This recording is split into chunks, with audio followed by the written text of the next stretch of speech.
Intermittent fasting refers to eating plans that alternate between fasting and eating periods. The goal is to systematically starve the body long enough to trigger fat burning.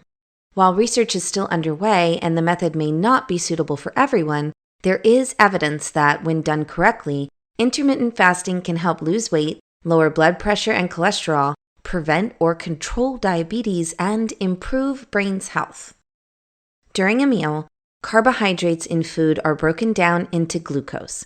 Glucose absorbs through the intestinal wall into the bloodstream and is transported to various organs, where it serves as the major energy source. Excess glucose is stored for later use in the liver and adipose tissue in the form of glycogen and fats. In between meals, when the body is in the fasted state, the liver converts glycogen back to glucose to keep supplying the body with energy.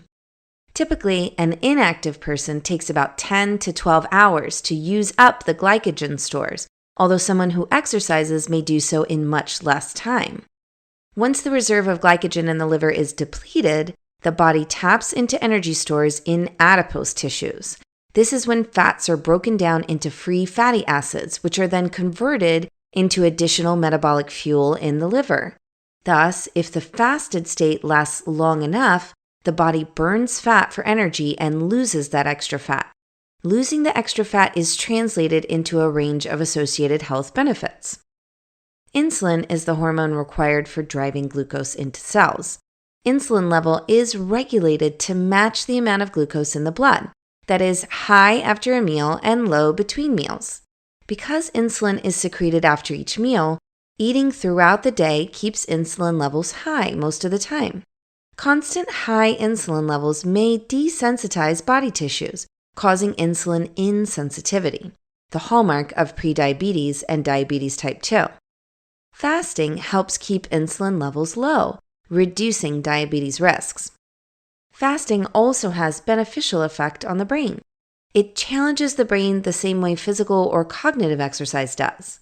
It promotes production of neurotrophic factors, which support the growth and survival of neurons.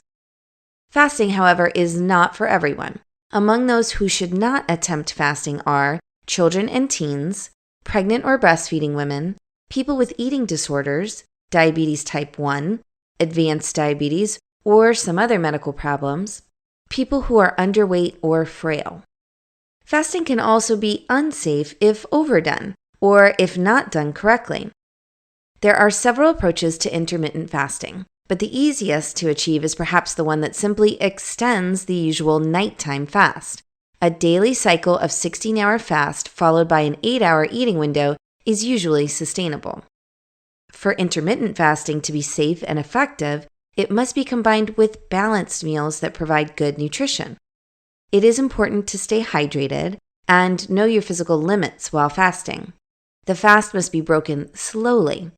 Overeating after fast, especially of unhealthy foods, must be avoided.